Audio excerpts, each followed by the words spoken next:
Tonight on CBC Vancouver News. Give us the information as quickly as you can. Identifying COVID-19 safety gaps in BC schools. The plan to deploy new rapid response teams. Also, it's the beginning of the end of this pandemic.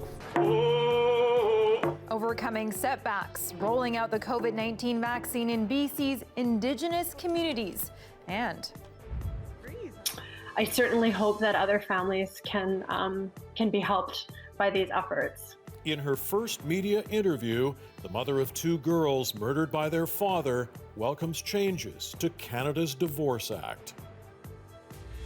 This is CBC Vancouver News.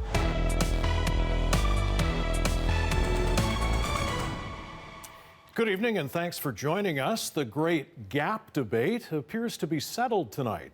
A national advisory panel has endorsed BC's plan to delay second doses of COVID-19 vaccines. Tanya Fletcher is here live. And Tanya, this seems to be vindication of the delay plan for BC's top doctor. Take us through the reasoning from these national experts. Well, what they published today aligns with Dr. Bonnie Henry's reasoning to extend the interval between doses to 4 months. The National Advisory Committee on Immunizations, or NACI, is Canada's independent expert panel on vaccinations. And it's their opinion many other provinces have been waiting for before making their own decisions.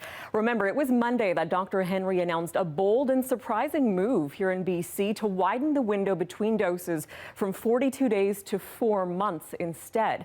Criticism was quick to mount. It was just yesterday we heard from Canada's chief science advisor who claimed that it amounted to a population-level experiment. But Dr. Henry defended her decision by pointing to emerging scientific data. And she did allude to this agreement from NACI. Well, today NACI made it public, and yes, they sided with BC's rationale, noting that early months of real-world effectiveness shows sustained high levels of protection after just one dose. And in the context of limited vaccine supply, NACI now also is formally recommending the interval to 4 months to get more people immunized more quickly. Now, there was no 3 o'clock briefing today to ask Dr. Henry about this, but we did catch up with BC's health minister for reaction. He's pleased, though not surprised. What it allows us to do is to provide more protection more quickly based on the science of the BC CDC and in Quebec and in the United Kingdom and in Israel and around the world. And I think it's the right decision. It allows us to extend protection to more people more quickly. Now, if that 4-month shift takes effect this month, NACI suggests 80% of all Canadians could receive their first shot by the end of June. Tina, Mike. Thank you. That is Tanya Fletcher reporting for us live tonight. Well, after concerns were raised by parents and teachers about variants of the virus, BC is sending rapid response teams into schools. They'll be there to help identify gaps in COVID-19 safety plans to help reduce exposure risk. But as Andrea Ross reports, some experts say there's no reason to panic about virus transmission in our schools. Dean McGee had a bad feeling when he saw a message from his kid's school this morning. My first thought was, is this another exposure letter? It wasn't this time, but he's gotten used to COVID-19 exposures at his kids' schools. So now, when you see a message from the school, your first thought is probably, I wonder what's going on with COVID at the school. More than half a dozen entire classrooms are in isolation in the Fraser Health District due to exposures, and more than 180 cases of variants have been identified in BC so far. Yesterday, Provincial Health Officer Dr. Bonnie Henry said the province is watching schools closely. Where we see transmission increasing in school-aged children is when they're not in school. That's why with spring break around the corner, McGee is hoping things don't get worse. I hope there isn't the kind of COVID fatigue where people feel like they need to get out and travel and mingle. It's the mingling part that I don't want to see. The province is funding 6 new rapid response teams to work with BC schools to improve safety plans. One expert says moves like isolating entire classrooms and mass testing are a good call. It seems like Fraser Health is actually being really transparent and really proactive around this issue and really taking a lot of steps, going above and beyond what they might have been doing for regular COVID around variants of concern. Because the variant is more transmissible, she says everyone needs to be on guard, not just schools. The fact that it's rising and it's likely to be the predominant type of COVID in BC in the coming weeks, that's a concern for all of us. Mass vaccinations are on the horizon, but rising cases of variants of concern could make things tougher in the meanwhile. It's why health officials say we can't let our guard down yet. Right now, while we have the hope and the inspiration of our vaccination campaigns going on, we need people to follow public health orders. That means staying home from school or work when sick and getting tested right away if you have any symptoms. Andrea Ross, CBC News, Vancouver.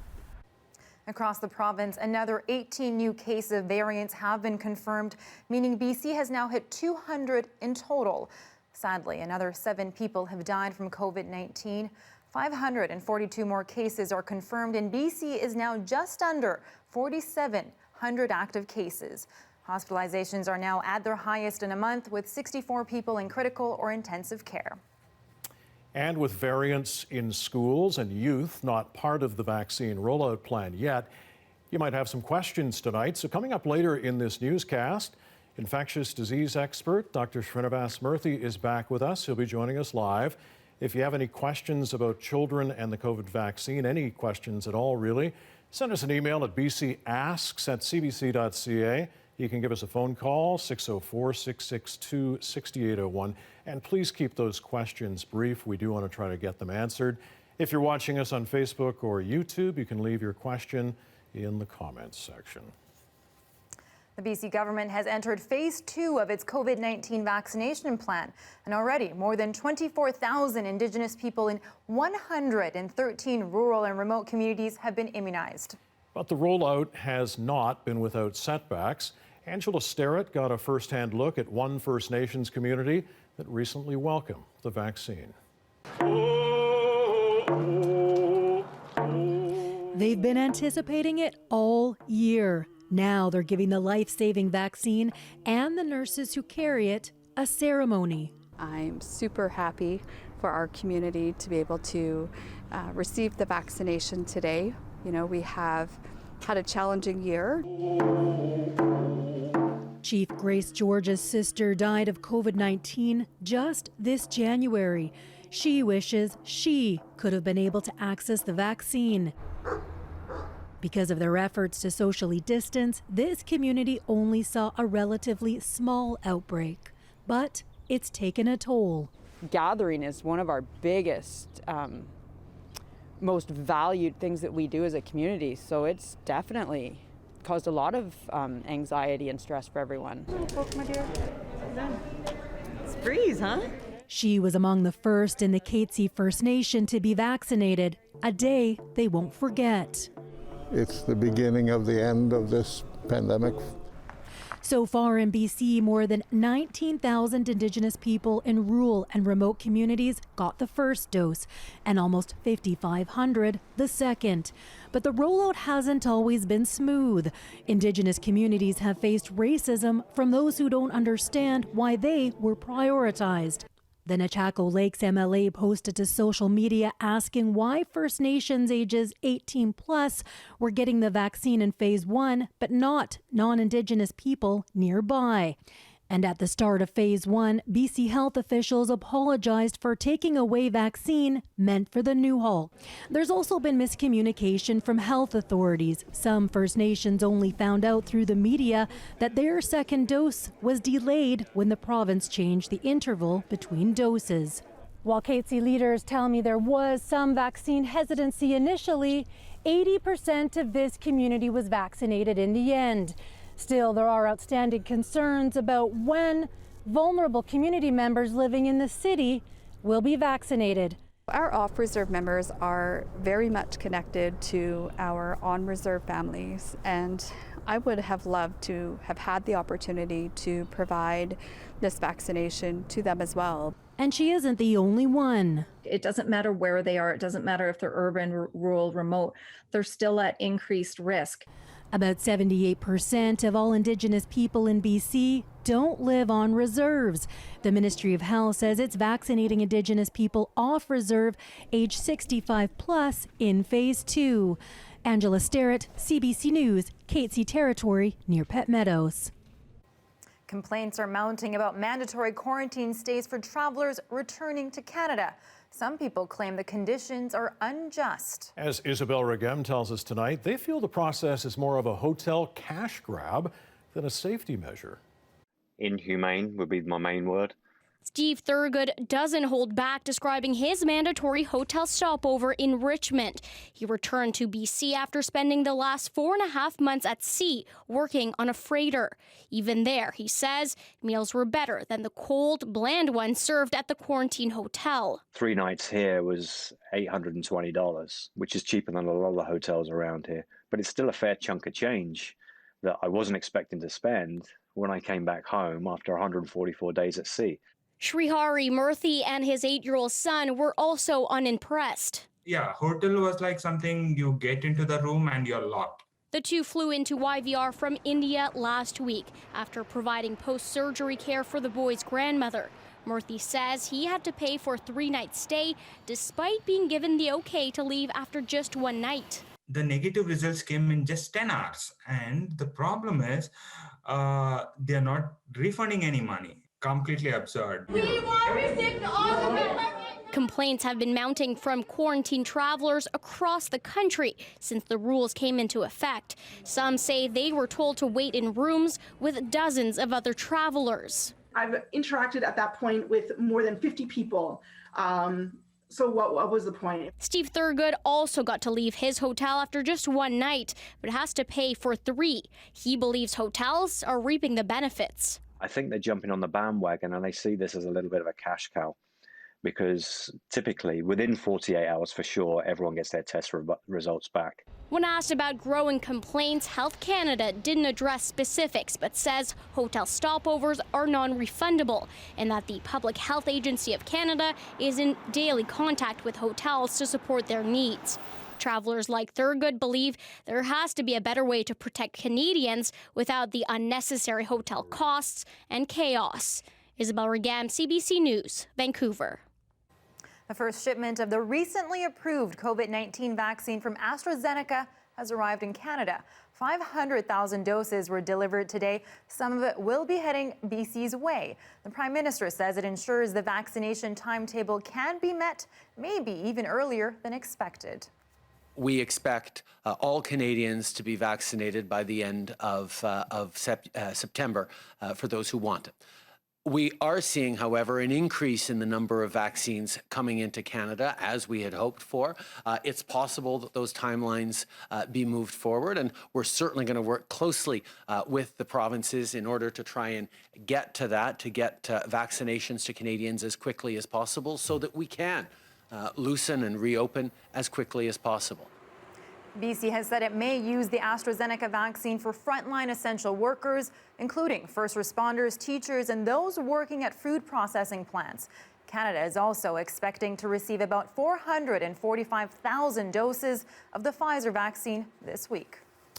And CBC British Columbia is taking your questions about the vaccine and our province's rollout plan straight to provincial officials. We're hosting a virtual town hall March 10th. That's next Wednesday. Dr. Bonnie Henry, Health Minister Adrian Dix, and other experts and officials will be on hand to answer your questions live. Our Shot will air on TV, on CBC Gem, online, and on CBC Radio. It's hosted by Stephen Quinn and Anita Bath. Find details at cbc.ca/OurShot. And send your questions to bcasks@cbc.ca.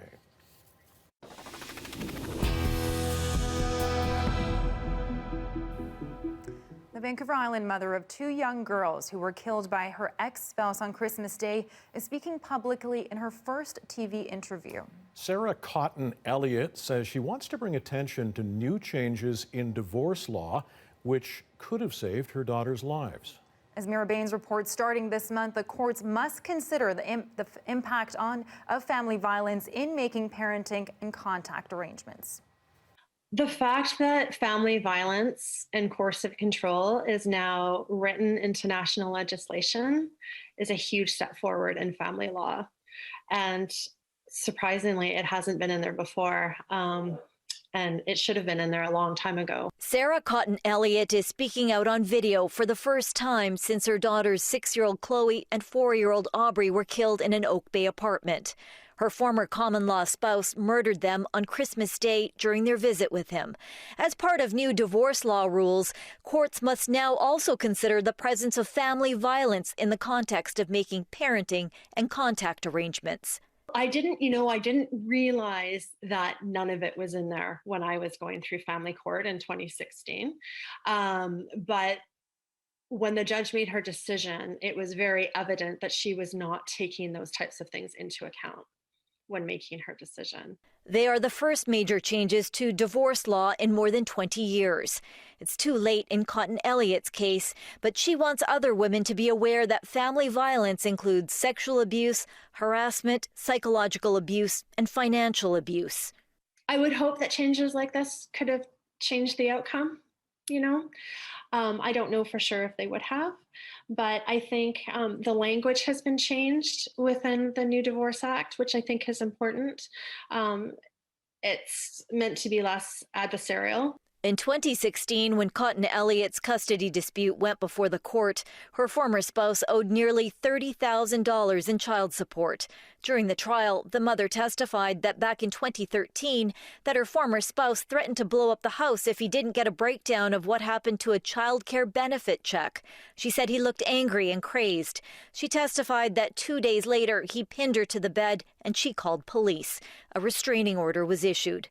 Cotton Elliott says support from family, her community in Victoria, and strangers has helped her through the immeasurable loss of her 2 little girls. She remarried in Tofino during the COVID-19 pandemic. There's always going to be an immense void in my life. But I'm so blessed. I have a wonderfully supportive husband. I have 3 beautiful stepchildren. And I have a family and friends who have supported me throughout this. So I feel taken care of. And but I miss them every minute of every day. Loss that she hopes can now be avoided for other women battling an abusive former spouse. Mira Baines, CBC News, Vancouver. Indigenous youth demonstrators blocking traffic near Vancouver Port in a solidarity protest for an imprisoned elder for much of the day today. Who keeps us safe? We keep us safe.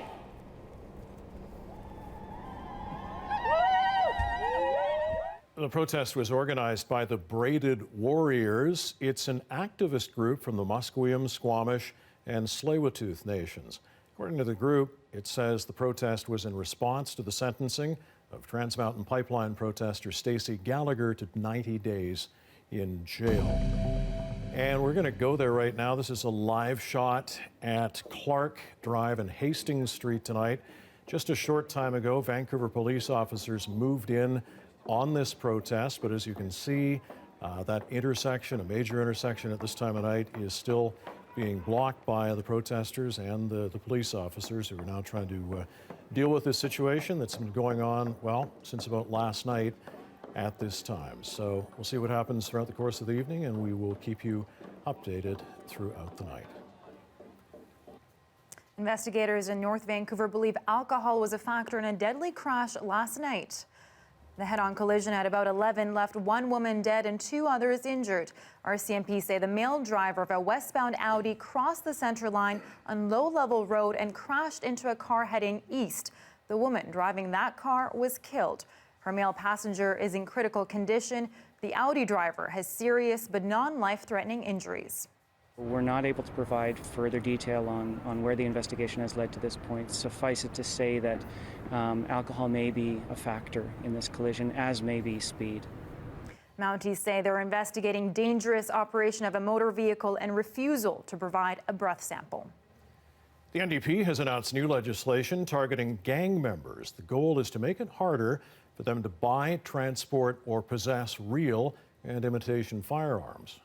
This legislation will help to ensure our police agencies have additional tools to be able to prevent crime, disrupt organized crime groups, and gather evidence in support of successful prosecutions. Changes will include penalizing drivers who transport illegal firearms and stopping gang members from using shooting ranges.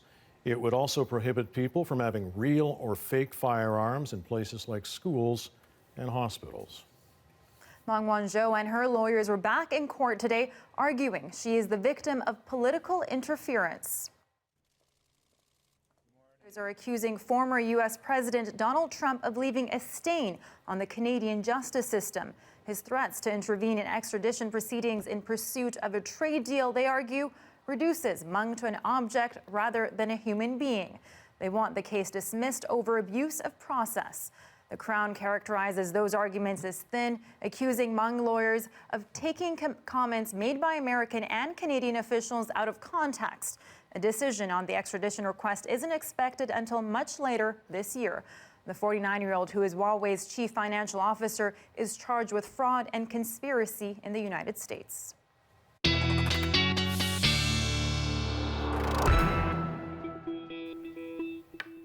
Well, our Johanna Wagstaff is on assignment this week, but we do have someone filling in. The wonderful Nick Cernakovic joins us now with the forecast. How's it looking for us?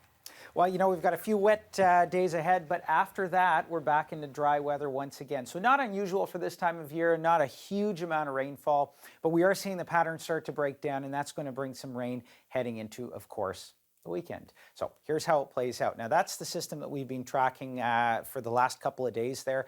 What's happening now is the flow is kind of changing. So you're going to notice that tomorrow morning still dry for the most part, but as we head into the afternoon, this pattern starts to break down, and closer to the later afternoon hours into the evening hours, we're expecting to see rain down around the Vancouver area, earlier on Vancouver Island, snowfall through some of the higher elevations as well, and that pretty much lasts right into the weekend. So it's going to be a wet weekend, not a ton of rainfall, but enough anyway to have the umbrellas out for the next few days, up until about Sunday or so. Snowfall again through the higher elevations. Now, temperature-wise, not doing too badly, just a little below the seasonal mark right now, but by tomorrow we're up into the double digits once more. So warm weather in place, although wet with this southerly push.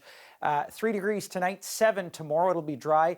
Gusty conditions as well. We're looking at wind gusts up to about 40, even 50 kilometers per hour in the Vancouver area. Highs to 11 degrees and rain showers. But it does get better into next week. I'll have your full forecast coming up in a bit. Thank you.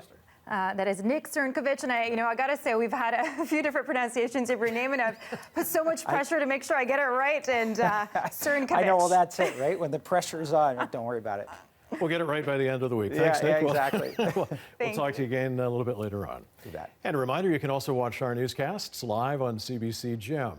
CBC Vancouver is also on Facebook, YouTube, and Instagram. The Toronto van attack killer has been found guilty of murder. Just ahead, what the judge said about arguments he was not criminally responsible because of autism spectrum disorder.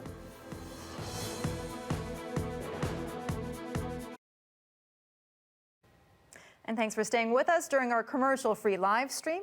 While police in St. John's are investigating an incident between a landlord and his tenants that ended with a plow breaking through a house. As Ryan Cook reports, the landlord says it was an accident, while his tenants, well, they believe otherwise. I am not moving my car. You are not moving it with this machine. Corey Monk jumped on top of his car. It was sitting in his driveway when his landlord, Robert Regular, advanced forward with a backhoe and began pushing the car backwards. What isn't clearly captured is the moment the plow strikes the house where Monk and his girlfriend live. These frantic moments caught on camera by Corey Monk will now be turned over to the Royal Newfoundland Constabulary investigators. The window was taken out. Obviously, there's glass everywhere. The whole bottom floor now is and as you unsecure. can see, Months before all of this, Regular served his tenants with an eviction notice for late payment of October's rent.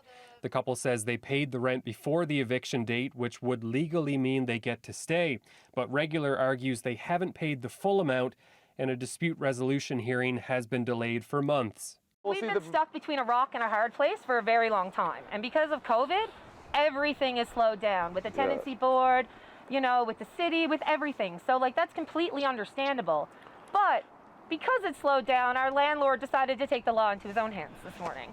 I spoke with Regular earlier today and he declined an interview, but he did say he never intended to threaten the tenants or strike the house, which would force them to leave. He says he was trying to push back snow from the side of the house so he could access the roof to do repairs. The tenants didn't believe him and refused to move the car. Regular says he only intended to push the car back and striking the house was just an accident. So what's going through your mind as all this is going on? Fear. Fear, yeah. Scared. I don't want to leave here. We have I've been animals afraid in our to house. leave the property for months because I don't know. I was fearful that something like this would happen when we weren't here. Before police arrived, Monk says he tried to stop Regular from leaving the property. He admits he jumped on Regular's vehicle, which Regular says resulted in a smashed windshield. The tenants want their landlord charged with endangering their safety and threatening them, and the landlord wants his tenants charged with damaging his truck. It's an ugly situation that both sides say could have been avoided with a dispute resolution hearing. Ryan Cook, CBC News, St. John's. Can't say I've ever seen that before, but there you go.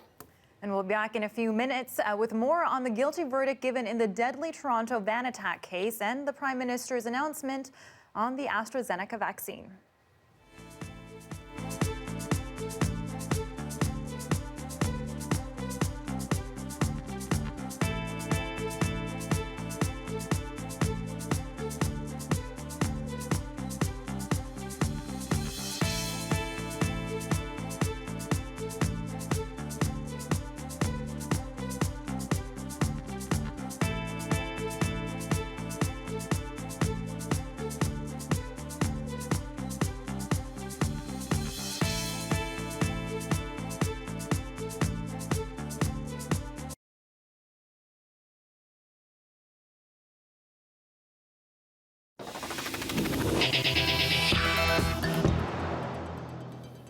A guilty verdict was handed down today in that deadly Toronto van attack in 2018.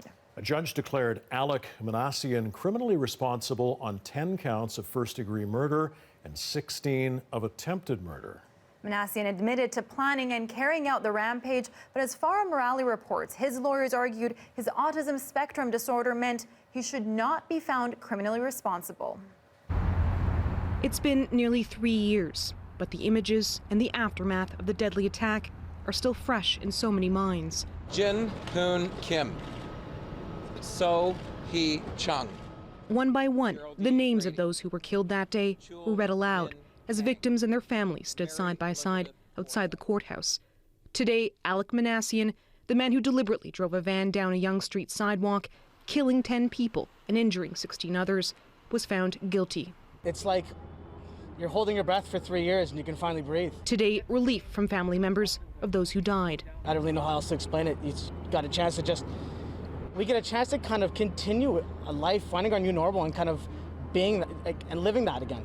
At the heart of this case is not whether the accused actually committed the attack. He's long admitted to it, even saying he planned it out weeks in advance. What the judge had to decide was whether or not in that moment he understood that what he was doing was morally wrong. The accused's lawyer tried to argue because of his autism spectrum disorder, he was incapable of that. The judge rejected that claim today, saying this was the exercise of a free will by a rational brain capable of choosing between right and wrong. He freely chose the option that was morally wrong, knowing what the consequences would be for himself and for everybody else. I'm hoping that someday he'll be able to begin to understand what he did. Catherine Riddell was hit that day while out for a walk. She was hospitalized for 2 months with a fractured spine, pelvis, and other injuries. Hopefully one day I'll be able to shed this walker and be back to where I was before all this happened. While the attack changed the lives of victims and their families, it's also left a lasting impact on the community. The memories come back, the emotions come back.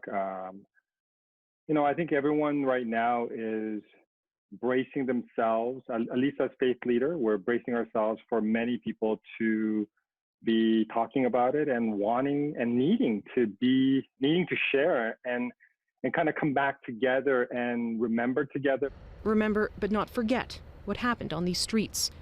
Farah Morali, CBC News, Toronto. A former military ombudsman is testifying before federal politicians today. As Ashley Burke reports, a Commons committee is looking into what the Liberal government knew about allegations of sexual misconduct leveled at Canada's former Chief of Defence Staff, Jonathan Vance. I've appeared in front of 13 committees. However, this is the first time under summons. It's the first time former Ombudsman Gary Walbourne has spoken publicly. His testimony put into question Defence Minister Harjit Sajjan's handling of allegations against former Chief of Defence Staff Jonathan Vance. Yes, I did directly tell him about an allegation of inappropriate sexual behavior made against the Chief of Defence Staff. CBC News has already reported Walbourne privately met with Sajjan on March 1, 2018, after a female member of the military delivered an envelope to his office of potentially incriminating emails and allegations of inappropriate behavior against Vance, whose signature initiative was to stamp out sexual misconduct in the military. Today, the first public acknowledgement of what was said during that meeting. I did tell the minister what the allegation was. I reached into my pocket to show him the evidence I was holding, and he pushed back from the table, said no, and I don't think we exchanged another word. I did offer to shake his hand at the end of the meeting and said, please, do get back to me with some advice to tell me what I should do with this. And that's how it ended.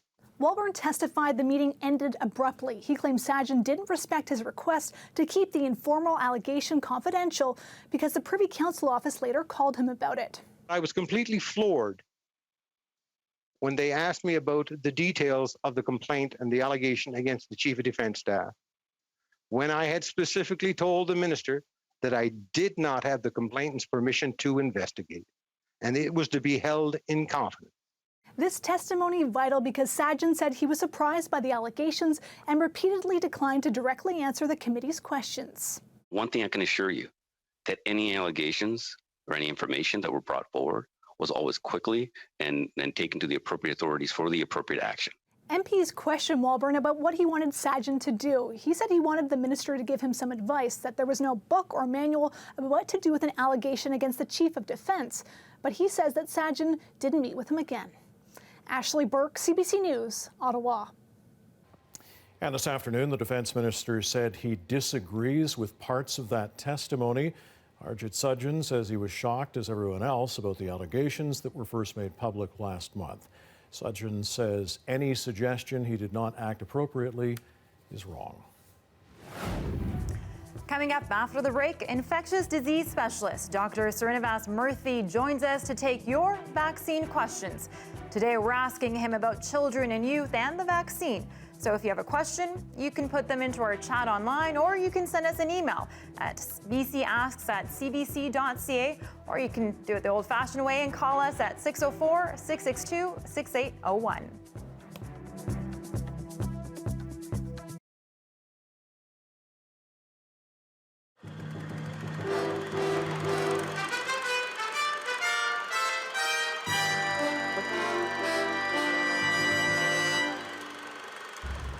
One of the best ways to get to know a city is to walk its streets.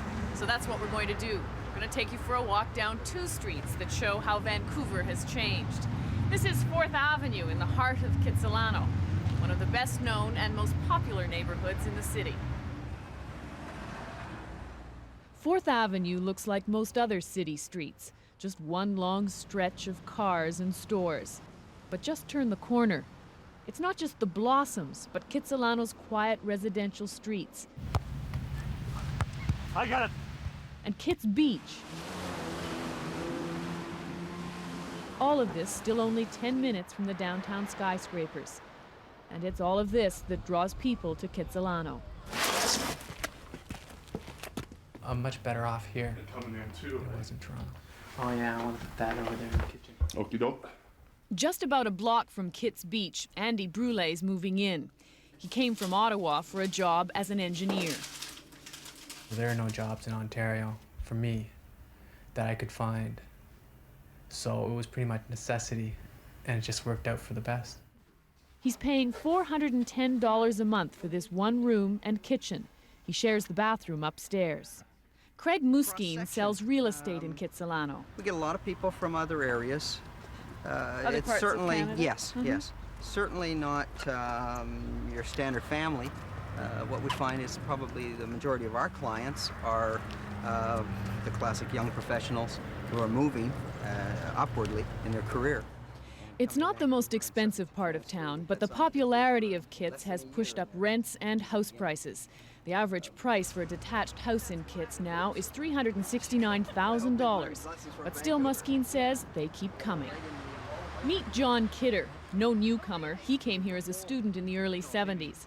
Kitsilano is his neighborhood. 4th Avenue is his main street. Because it was a very, very wonderful place to be.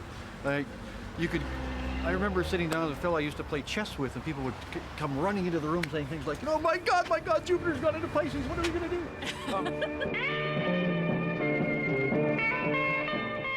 In the 60s and 70s, it became a haven for hippies, but still kept its strong community spirit. It was a friendly place. For many of those who came and stayed, it still is. But they're worried that's changing. Now tell me about this There's place. Mouse, you see? Oh, Mouse? These people are from Toronto and they want to know about Kitsilano. You know, it's a good place so far. But there's too many people come in. Yeah? And look at that nonsense over there. What's it gonna be? I don't know, it'll lie empty for 6 months because it'll be $40 a square foot.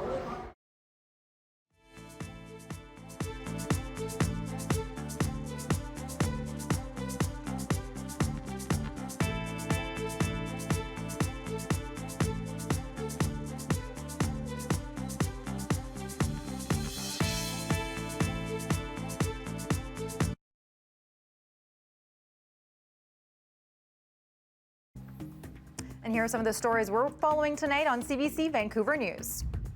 It's definitely a step in the right direction. And the fact that they're acknowledging family violence and coercive control and taking this into account in family law cases is crucial. In her first media interview, the mother of 2 young Vancouver Island girls murdered by their father told CBC News she welcomes changes to Canada's Divorce Act. Sarah Cotton Elliott's daughters, Chloe and Aubrey, were killed in an Oak Bay apartment on Christmas Day in 2017. For years, the act didn't mention family violence. That changed today. There's now a specific list of factors courts must consider when weighing the best interests of a child, including the impact of family violence. Well, after a day of controversy and debate, BC's plan to delay second doses of the COVID-19 vaccines has been given the okay. The National Advisory Council on Immunization has endorsed a plan that sees many people getting the second doses 4 months after the first shot. BC is reporting 542 new cases of COVID-19 today and 7 more deaths. And of course, this week we learned more about the next phase of the vaccine rollout in BC, but one group that isn't part of that plan yet is children and youth. So when will they be eligible for the vaccine? How is the COVID-19 virus affecting them? Here to answer those questions is infectious disease specialist, Dr. Murthy. Welcome and thanks so much for joining us. Yeah, Dr. Murthy. Hello again, Tina and Mike. Hi. Hi there, good to have you back. Let's get right to the questions. It's sort of a double one here on Instagram asking first of all, why aren't youth getting immunized right now or soon? And when might teens get their shots? Yeah, both great questions. And I think the answer to the first is that we don't really know if the vaccine is safe and effective in kids yet. All of the research has been done in adults and in the elderly, and no research done yet in children. Obviously, where the disease is hitting hardest is in the elderly, and so that's where the priority to do the research and deploy the vaccine is in that group. The studies are ongoing right now in the United States and Europe of the Pfizer and the Moderna vaccine specifically in kids, first in adolescents and then down towards younger kids. And so maybe by the end of 2021, maybe early 2022, we'll start having a vaccine available for children, hopefully.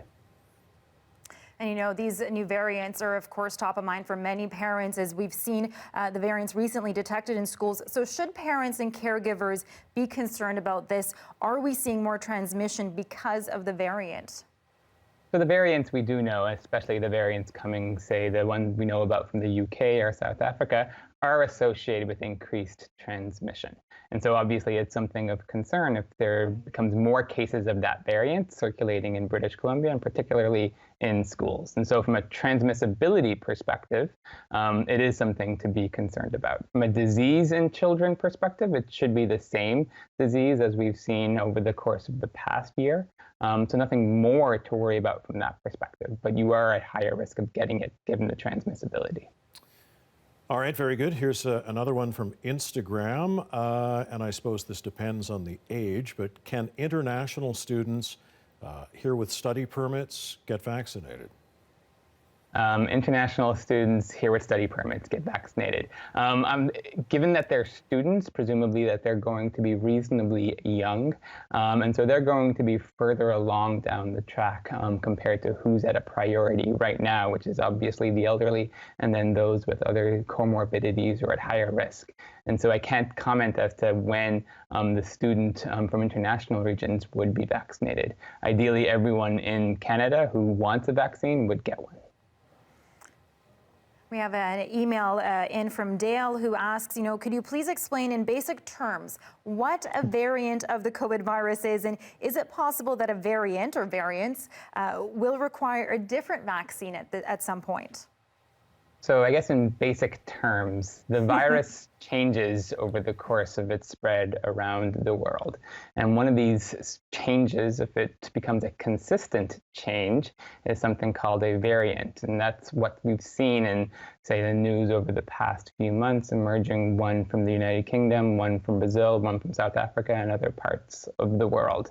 Will the vaccine work for these variants is, of course, the billion-dollar question at this stage. And the variants that are circulating, at least the ones from the UK, seem to be effective with the currently available vaccines.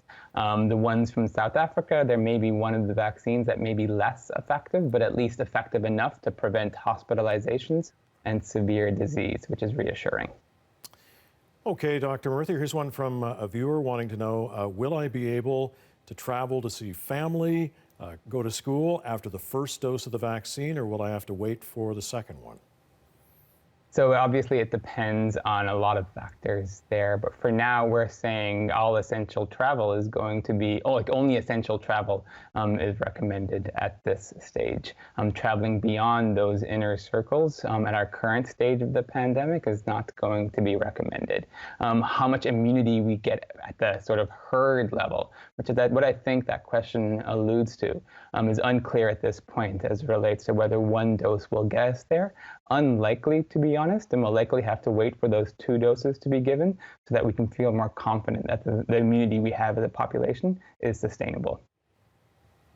And Dr. Murthy, you are on the front lines. I'm curious to know, within the last year, how have you seen COVID-19 affect children? What have you seen from your work there?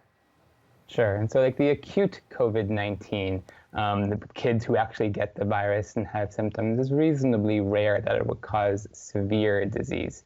We are getting reports of, say, rare cases of kids who have prolonged symptoms, say weakness or tiredness for a few weeks.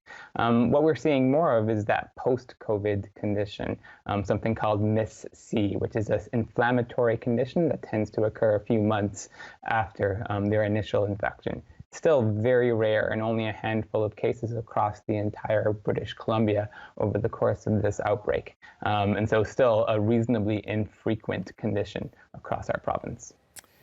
Okay, I think we got time for one more question. Lucille called in to ask, are the first and second doses of the vaccine equal in strength? So yeah, it's the exact same vaccine, exact same dose being given twice. And we think the second dose effectively boosts the immune response that you got from the first dose. And delaying it for a period of time based on the data that we have currently available to us seems like it would be just as effective as giving it in the 21 days or 28 days time scale. All right, I think we're going to leave it at that. Thanks, Okay, Dr. Murthy. We once again appreciate your time. Take care. Have a great day. Well, it's not the report they wanted the world to see. An internal report suggests the Chinese government is relocating its Uyghur population around the country. Why? Coming up. 6:43 on this Wednesday evening. A live look. I think that's the north end of the Cambie Street Bridge tonight. Somebody will tell me if I'm wrong. Another mild day on the south coast. Is it too early to be looking ahead to the weekend, he asks. Nick will tell us what's in store for the next few days coming up.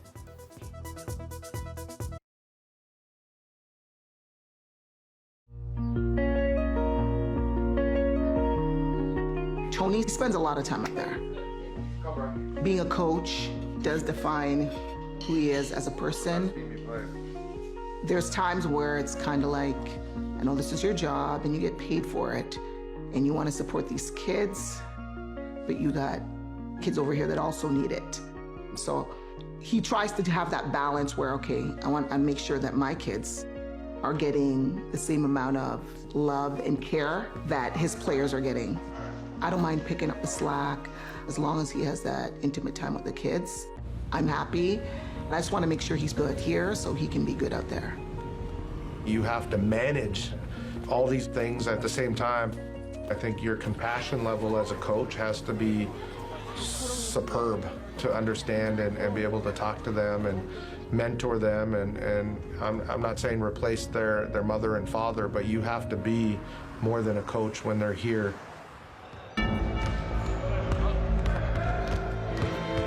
With Jalik, I mean, he's got his mom.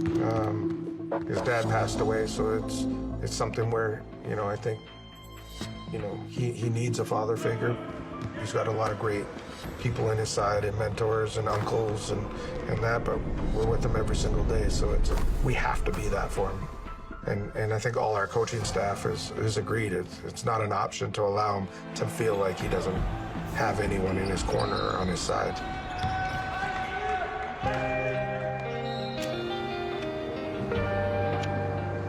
Jalik and his brother turned out to be good, despite of all the tragedy that they've been through. You know, their dad was very much in their life up to the age of 7. They were 7 years old when their dad passed away. Early this morning around 4 a.m., 25-year-old Hamilton man Ricky Ricardo Dunkley had died. He was taken in a spray of bullets that flew in the middle of a community party at the Bovaird Banquet and Convention Center. As word of Dunkley's passing spread, many took to social media to reflect, like a member of the basketball community from Father Henry Carr School, saying, "My condolences to Ricky Dunkley's family. I have a heavy heart. Ricky was a nice boy and a great baller." It was really hard on the kids. They kind of had a rough few years when they were young. And to see them grow and to see him be in a school where it's going to help him advance in his basketball skills, like, it makes me feel good. A lot of kids his age, they don't have opportunities like this. Where would I be if I didn't have basketball? If I didn't have basketball, I'm not going to lie, I'd probably be like on the road causing trouble with one of my friends or something like that, because Hamilton has a lot of troublemakers, a lot of troublemakers.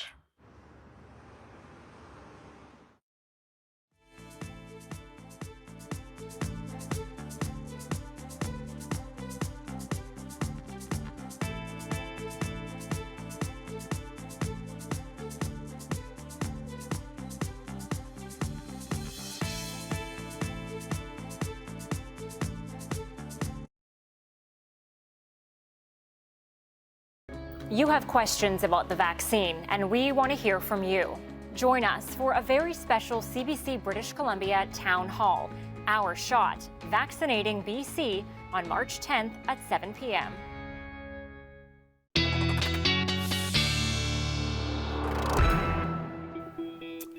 All right, Johanna Wagstaff on assignment this week, but Nick Cernkovich is here now with the forecast. More mild conditions. I know they're pretty seasonal for this time of year, Nick, but it's been quite nice, really. Yeah, it's nice and safe for a few days of rainfall. We're looking at another period of dry weather heading into next week, and temperatures pretty much seasonal, actually double-digit temperatures in some of the days in the forecast there. We'll get to that in just a sec. What we're looking at, though, as I mentioned earlier, is a pattern that's breaking down. So for the last few days, what we've had was a lot of the rainfall just streaming in sort of north of Tofino up toward Port Hardy, and then across the northwest coast and coastal sections there.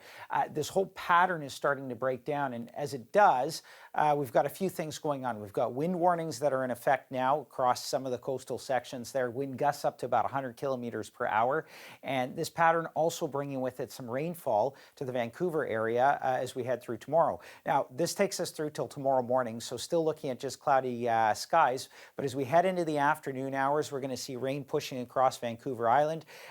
Closer to sort of the later afternoon, evening hours is when we see it in Vancouver, and of course, as I mentioned earlier, snowfall through the higher elevations, and this basically continues on and off. Not an unusual amount of rainfall here. We're talking about somewhere in the neighborhood of about 40, 50 millimeters over the course of about 3 days. It lasts into the weekend, and again, snowfall through the higher elevations, upwards to about 60 centimeters through the sea to sky, and even in the Columbia Mountain Range. So that could cause some issues for backcountry travelers, but for the Vancouver area, it's just going to be rainfall. Now, this is a look at forecast amounts as we head through sort of Friday night into Saturday, and again, about 30 to 50 millimeters. Maybe a little bit more as we head into Sunday with some more showers there, but not an unusual amount for this time of year. We are going to see, though, some pretty gusty winds. We're looking at wind gusts up to about 50 kilometers per hour as we head through tomorrow and into Friday as well, and that's in the Vancouver area, more out toward the coast. Right now, we're sitting at 5 degrees in Vancouver. There's a look at the rest of the province there with temperatures close to seasonal today. Forecast-wise, that's what it looks like for tomorrow. Rain showers pushing across throughout the afternoon. Snow again through the higher elevations. 11 degrees for tomorrow. We've got 8s as we head through Friday, Saturday, and Sunday. Monday, mix of sun and cloud, and 9 degrees, and we get double digits as we head through Tuesday onward to next week. So there you go. Okay, well, I'm looking forward to, oh boy, Monday. It's not that far off. It doesn't feel right, does it, to say I'm looking forward to Monday? I know. Yeah. All right, Nick, thanks very much. You bet.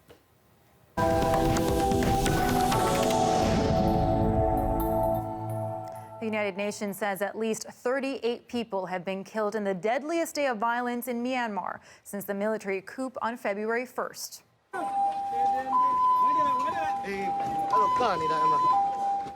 One rights group reports at least 18 people killed in Myanmar's biggest city, Yangon. Several more deaths are reported in other parts of the country as police and soldiers move to down protests. A number of civilians are said to have been shot in the head. Rights groups say that's a sign they were targeted. It's now estimated more than 50 people have been killed since the military ousted the democratically elected government of Aung San Suu Kyi. Pope Francis is planning a 3-day pilgrimage to Iraq starting Friday. There are concerns about the timing because earlier today, at least 10 rockets landed on a coalition Iraqi airbase where one U.S. contractor died. During a virtual audience today, the Pope said he is making the trip that Pope John Paul had not been allowed to make back in 2000. He wants to meet with Christians who were persecuted during the ISIS insurgency. Along with the violence, there are also concerns about rising COVID-19 case counts. Well, it's not an admission China wants to make to the world, but a report has emerged that was not supposed to become public. And as Sasha Petrusik tells us, that report reveals details of forced relocation of the country's Uyghurs and other ethnic minorities. Behind high fences, they work in shoe and textile factories across China. Ethnic Uyghurs, part of China's large Muslim minority, spread thousands of kilometers from their homes in Xinjiang province. Documents and videos now suggest a government relocation scheme on a massive scale. A video on state TV shows Chinese officials in a Xinjiang village trying to recruit workers to ship out. No one volunteers. They tell this young woman her future here is hopeless. Will you go? She says no. Propaganda and heavy persuasion follows before she and others reluctantly agree to leave behind their Uyghur culture, says Adrian Zenz, who uncovered a government report written by Chinese academics. So it's a systematic uprooting, a tearing through to break up that identification. The report says it is an important method to influence, melt, and assimilate Uyghur minorities. And it is coercive, says Zenz. Forced labor is a crime against humanity, not just a money-making scheme. And of course, this feeds into perceptions and definitions of genocide. In the opinion of the House, last month, Canada's Parliament did label it a genocide, though Prime Minister Justin Trudeau and Cabinet abstained from the vote. Trudeau was asked about this again today. We have and will continue to take very seriously the very credible reports of human rights abuses in Xinjiang, in China, perpetrated against the Uyghurs by the Chinese state. Beijing has denied these accusations as lies of the century and dismissed this latest report as nothing more than the opinions of academics. Sasha Petrusik, CBC News, Toronto. Well, should the New York Times be disbarred from talking about Canadian food? Up next, we are experiencing a dessert deja vu with their latest ill-informed take on a time-honored Canadian treat. Stay right here.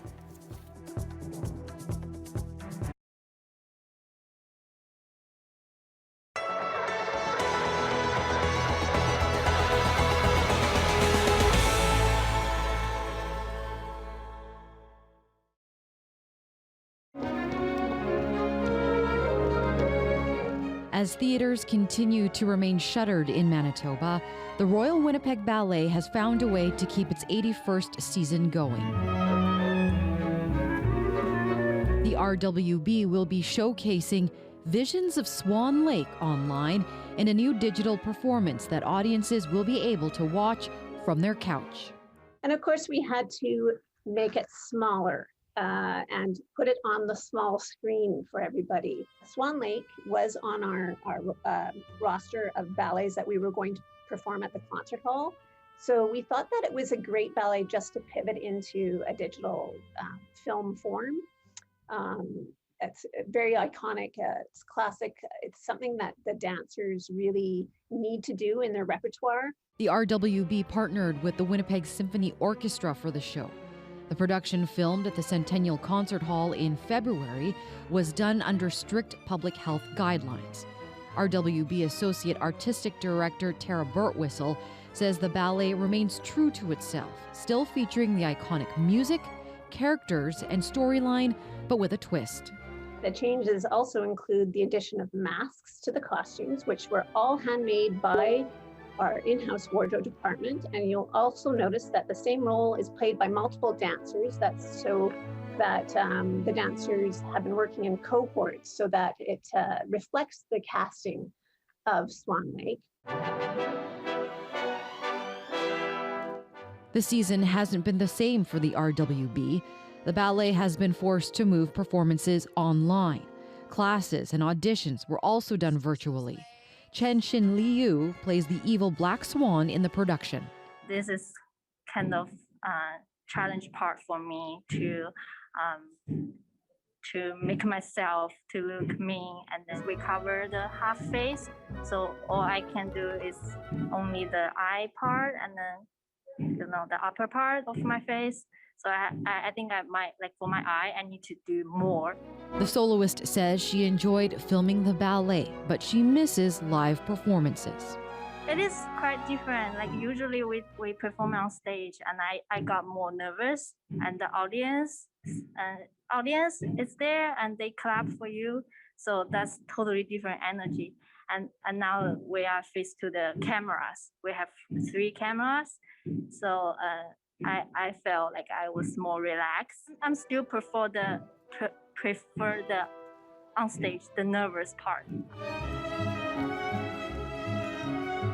Visions of Swan Lake will feature 6 shows that will air on Fridays, Saturdays, and Sundays starting this weekend and running till March 14th. Tickets for the digital performance can be purchased on the Royal Winnipeg Ballet website. Marjorie Dowhouse, CBC News, Winnipeg.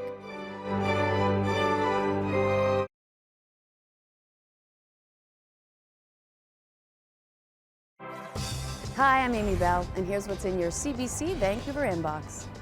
Celebrate International Women's Day with Anita Bath at BIV's virtual Influential Women in Business Awards luncheon. Get your tickets today at BIV.com. And do you have questions about the vaccine?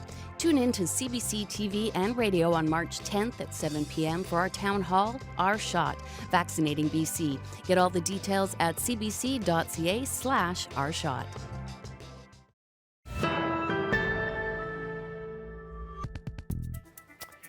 Okay, the New York Times cooking page is feeling the heat for posting about one of BC's most beloved culinary exports. It's a dangerous thing to mess with the Nanaimo bar. The post reads, Canadians, this one's for you. Get the recipe for classic Nanaimo bars. But many were quick to point out the ratio of the layers. Well, it's all wrong. And you know, it's not the first time this has happened. The media outlet came under scrutiny in 2019 for a piece showing bottom-heavy bars. And a Canada Post stamp featuring the treat faced similar criticism for its misrepresentation. One Vancouver Island chef calls the unique dessert a Canadian great. We're very appreciative and very protective of the original. I think it's one of those things that we are very proud of because it genuinely has made its way around the world.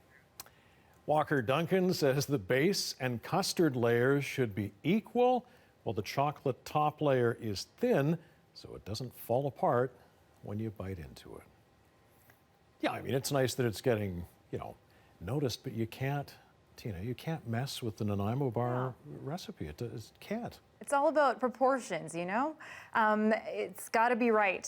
But you know what? You can always watch CBC Vancouver Newscast online anytime. You can find us at cbc.ca/BC. We might have a Nanaimo bar recipe on there somewhere. Yeah. As I've said before, I always find myself hungry at this time. Nanaimo bar might be nice. Okay, our next local news right here at 11 with Tina Lovegreen after the National. Thanks for watching. Have a good night. Good night.